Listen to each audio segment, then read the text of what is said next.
Muy bien, muchas gracias. Saludos, buenas tardes. Eh, Primero por la presencia y segundo por la gran oportunidad de contribuir a abrir un tema que durante muchos años ha sido tabú, como todo aquello que la masculinidad tradicional siente como una amenaza. Y en este caso tenemos que abrirlo porque es muy evidente y es la violencia asociada a la masculinidad. Y me corresponde hablar de los posibles retos de transformación social que tenemos nosotros en República Dominicana en ese tema.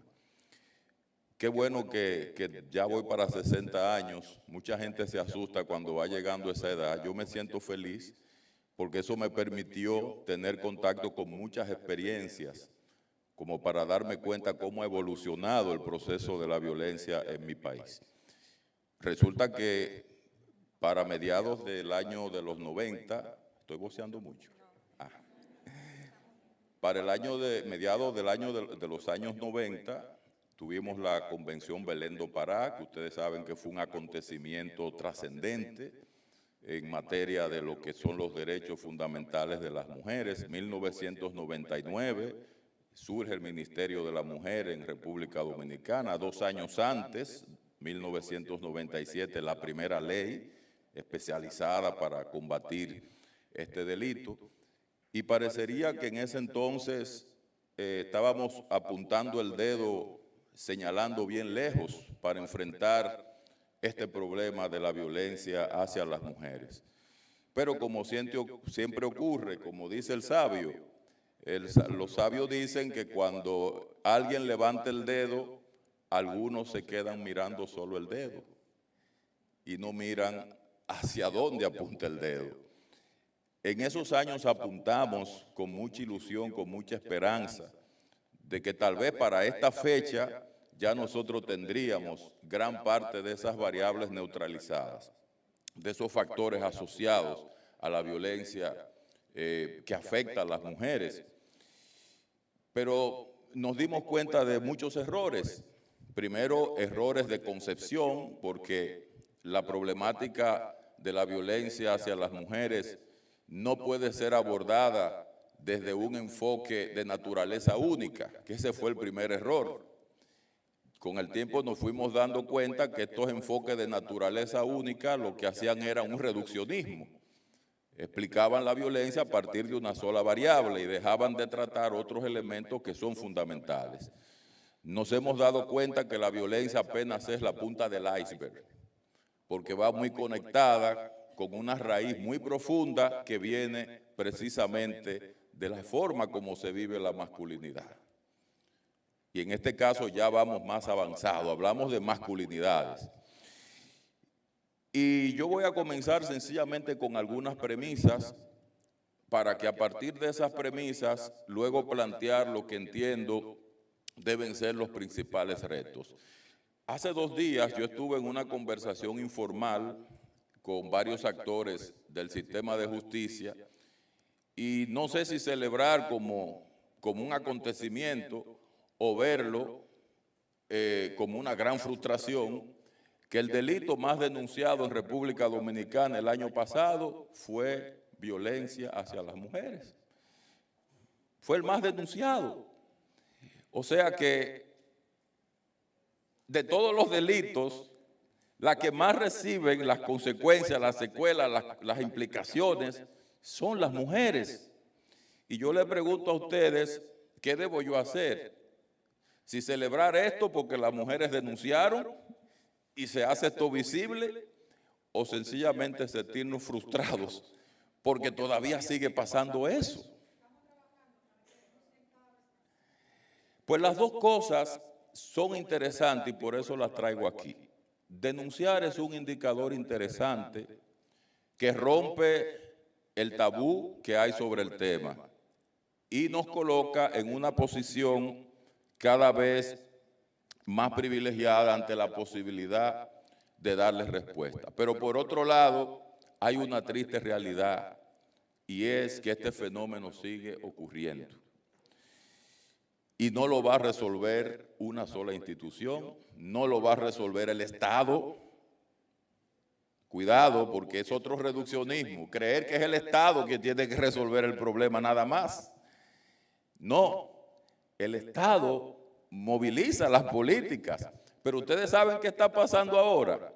Gran parte de la población la sigue resistiendo. Yo recuerdo, por ejemplo, que uno de los regalos que nos dieron el año pasado, a diferencia de que hoy nos regalan a Fabri, el Día Internacional de la Mujer del año pasado nos regalaron a un ultraconservador que anduvo todos los medios de comunicación diciendo que la violencia en contra de la mujer no existe, que el patriarcado no existe y un sinnúmero de nada existe.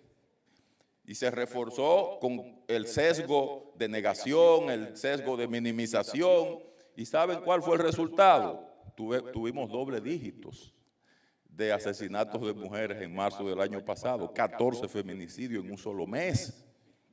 Entonces, toda esta narrativa mediática que no viene del Estado, viene precisamente de una población muy tradicional que se resiste a aceptar las políticas públicas.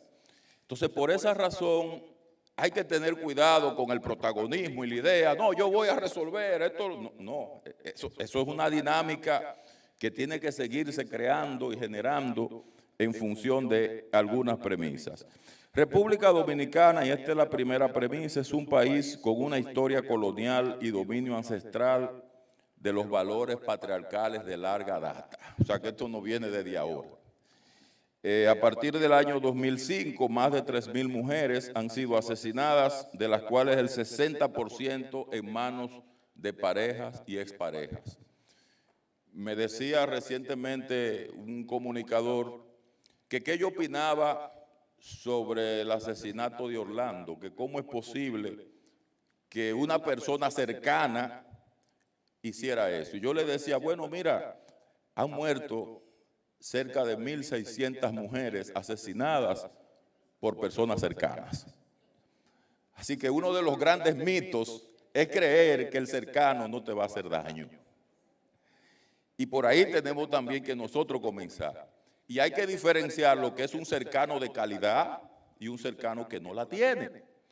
Y lo que hay que socializar es la posibilidad de que los cercanos a las mujeres sean gente de calidad y que las relaciones cercanas sean relaciones bien tratantes, sean relaciones cuidadosas, sean relaciones que ponderen que de una u otra manera existe algo que se llama dignidad y que esa dignidad no la vamos a construir los hombres en detrimento de la dignidad de las mujeres. En otras palabras, si vamos a hablar de relaciones, pienso que es un mito creer que porque sean cercanas ya eso las protege. Los números dicen lo contrario. Otra premisa es que la concentración descarada de todos los poderes, el poder social, el poder económico, el poder político, el poder jurídico, está en manos masculinas, y eso no se niega. Y el deseo de las mujeres no es quitarle el poder al hombre. Yo siempre he definido el poder como la capacidad que tiene un ser humano de cambiarle la vida al otro. Y que ese cambio, transformación de la vida del otro, no tiene que ser para mal. Puede ser para bien. Y si nosotros los hombres tuviéramos esa capacidad de transformarla para bien, entonces no habría problema, no estaríamos haciendo este seminario. Por esa razón, esta concepción de poder tiene que definitivamente reorientarse. Y qué bueno que hablamos de igualdad, porque cuando hay acceso igualitario a todas estas fuentes de poder, sin duda alguna que disminuyen los factores de riesgo ante los cuales se ven expuestas las mujeres. Otra premisa es que la forma como se vive la masculinidad también representa un factor de riesgo para los mismos hombres, no tan solo ya para las mujeres. Fíjense que hay autores, sociólogos sobre todo, de mediados del siglo pasado para acá, y se agigantó más esta tendencia a partir de los años 70, que están planteando el concepto de masculinidades. Y cuando hablamos de masculinidades, no nos referimos a una sola forma de vivir la masculinidad. Pero ¿saben qué está ocurriendo ahora?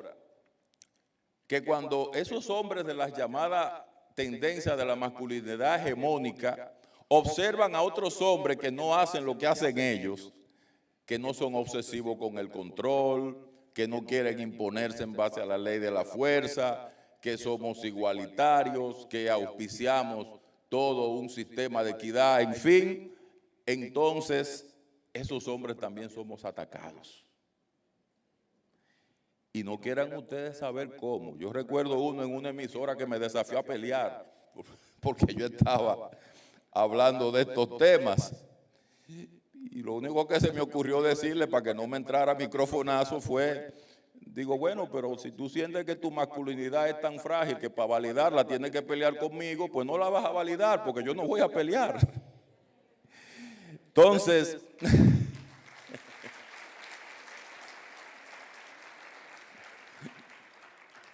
además un hombre como con 40 y yo con 60, ese pleito no sale. Bien, miren, otra premisa es que el concepto, cuadrito bien bonito ahí, el concepto de masculinidades se entiende por los hombres tradicionales como algo rígido. Fíjense que la masculinidad tradicional no acepta movilidad, no acepta dinamismo, no acepta flexibilidad. Hay un planteamiento, así le llamamos en psicología social, rígido convencional. Y esa rigidez convencional define a las mujeres a partir de estereotipos sexistas. Y la gente habla de estereotipos, pero no sabe la maldad que hay detrás de un estereotipo. Primero, los estereotipos son mentirosos, porque están cargados de informaciones falsas. Lo segundo es que los estereotipos, además de ser mentirosos, movilizan negativamente las emociones de la gente. Y tercero, es que los estereotipos condicionan una tendencia a la discriminación. Así que si vamos a hablar de cambio, tenemos que comenzar identificando esos estereotipos sexistas y transversalizar todo el proceso educativo dentro de todas las dimensiones, viendo la sociedad como un sistema integrado por muchos subsistemas que se relacionen entre sí. Por eso el tema avanza poco, porque muchas veces hay actores que no se sienten parte del proceso. Decía un comunicador el día pasado, muy destacado, mira, yo tengo la solución para el problema de la violencia. Y yo sé que implementando esto se arregla el Ministerio Público, se arregla el Ministerio de la Mujer, se arregla, yo callado. Y en una pregunto, qué bueno, vamos a tener menos trabajo de ahora en adelante. Y le saqué una lista de al menos 50 estereotipos sexistas que cotidianamente dicen los principales comunicadores de este país. Y le digo, ¿tú estás informado de eso? No, eso no es estereotipo. Digo, bueno, no voy a entrar en la discusión de si eso o no, pero sí me gustaría escuchar tu propuesta de cómo podemos mejorar el discurso de los comunicadores en los diferentes escenarios públicos, porque los estereotipos se alimentan de información y quienes más acceso tienen a transmitir informaciones son ustedes. Qué bueno sería si viene una política de ahí también, para nosotros limpiar las letras de las canciones, para nosotros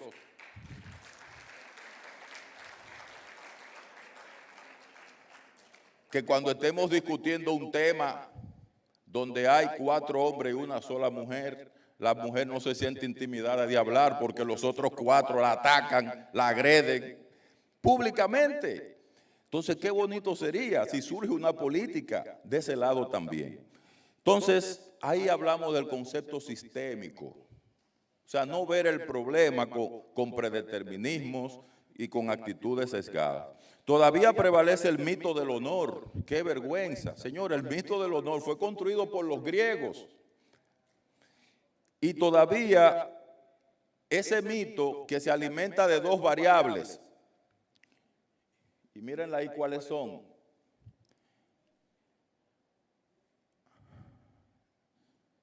No, yo creo que el anterior. Ahí. Ese mito del honor se alimenta básicamente de dos variables: la pureza de las mujeres y la potencia viril del macho. Fíjense, recientemente hubo un actor que se paró y dañó una presentación de Hollywood porque alguien hizo un comentario, un chiste que ofendió a su mujer, que al final la mujer dijo que no se ofendió y que él no debió hacer eso.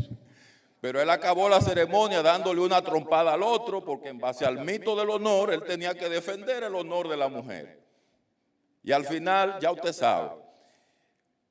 Y yo pregunto, pero también está lo que pasa con nosotros con los mismos feminicidios.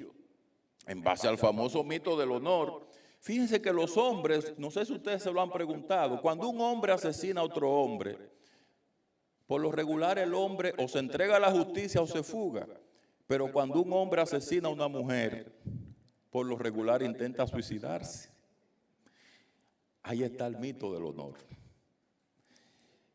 Fíjense que son personas que se acostumbraron a someter, controlar, y cuando ya no tienen el objeto de control en sus manos, porque la mujer decidió separarse, abandonar la relación, entonces entran en una crisis de sentido de vida. El que se suicida es porque ya le perdió significado a la vida, ya no tiene ningún propósito. Ya yo no tengo nada que buscar en esta vida porque lo único que yo sabía hacer ya no lo puedo hacer debido a que la mujer decidió no volver. 50% según los estudios que nosotros tenemos a mano de los agresores que o violentan o asesinan mujeres en el país intentan suicidarse.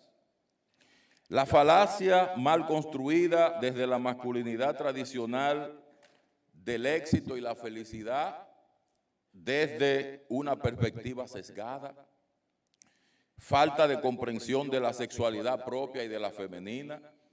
Ese es un reto que nosotros tenemos muy grande. Todavía desde esta masculinidad tradicional se entiende la sexualidad como sinónimo de objeto e instrumentación. Fíjense cómo la sexualidad se disocia de lo afectivo, cómo la sexualidad se disocia por completo de los fenómenos que son parte de la misma naturaleza humana.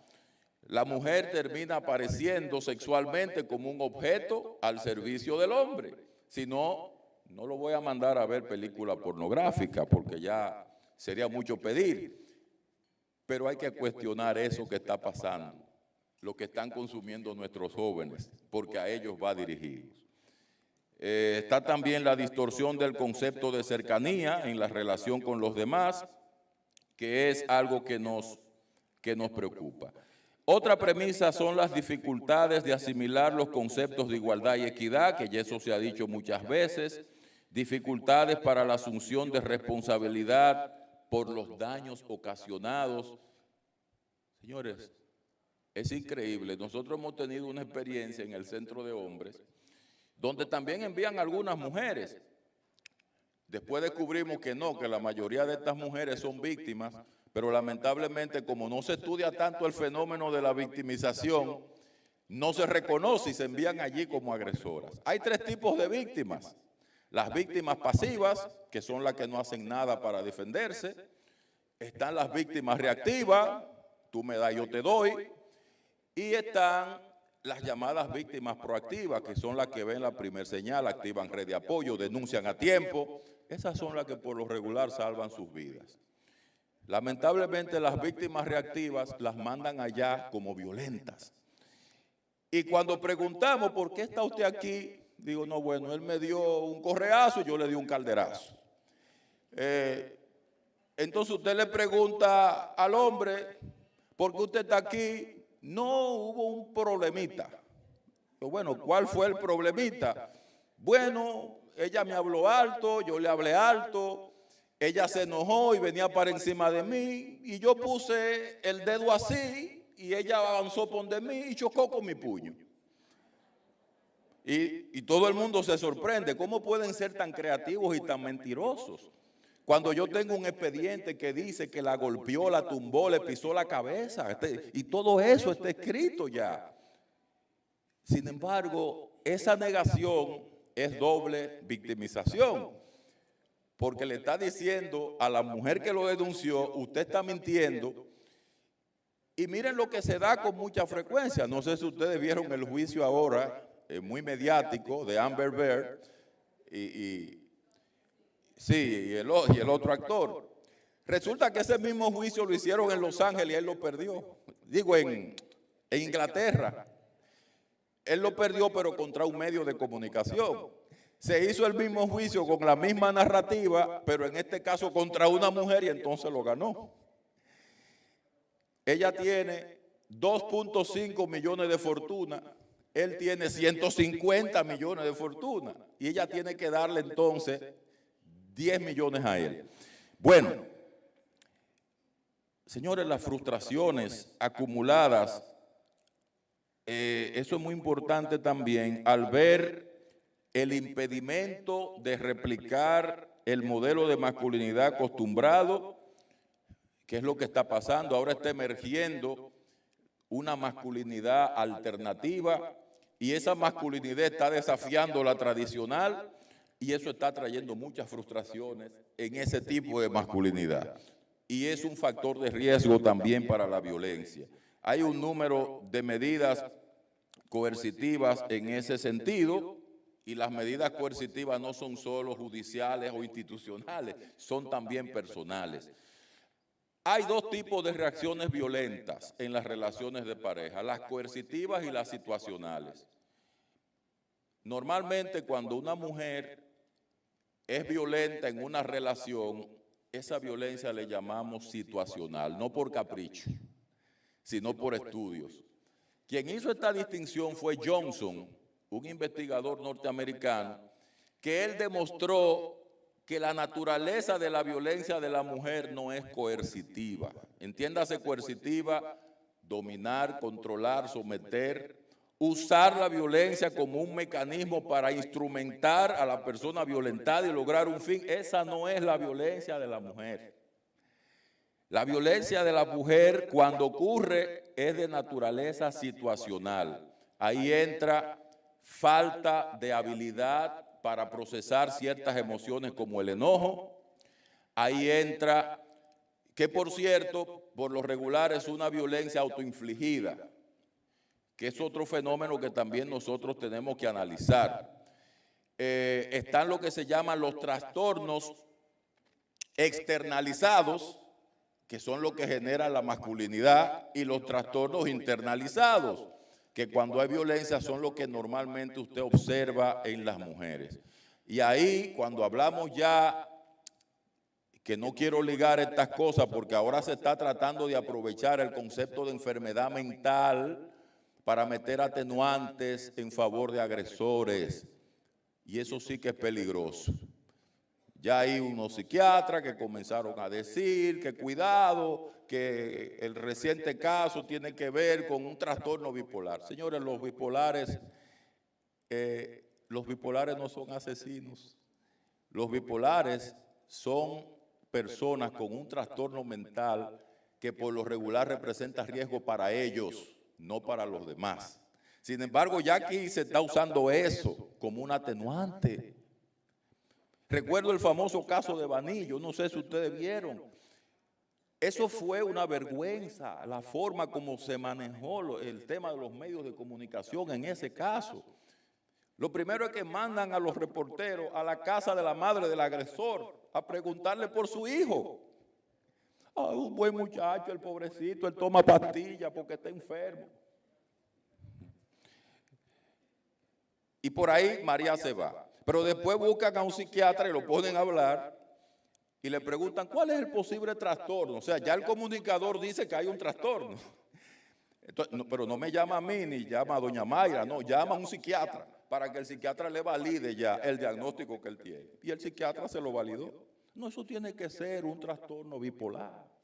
Pero cuando yo busco la literatura, digo, pero ven acá, yo tengo 33 años viendo bipolares y ninguno ha matado a nadie, ni ha golpeado a nadie. Normalmente se dan ellos mismos y son de riesgo para sí mismos, pero no para los demás. Entonces, cuidado con esto, porque detrás de la patologización, recuerden, una cosa es ciencia y otra es ideología. Una enfermedad mental se estudia científicamente, pero la patologización no es ciencia, eso es ideología. Eso es usar la ciencia de forma manipulada para lograr un propósito político. Y eso se está haciendo mucho. Y por eso es que la CEPAL hace una crítica contundente cuando dice que mucho menos del 5% de los casos de violencia hacia las mujeres se judicializan.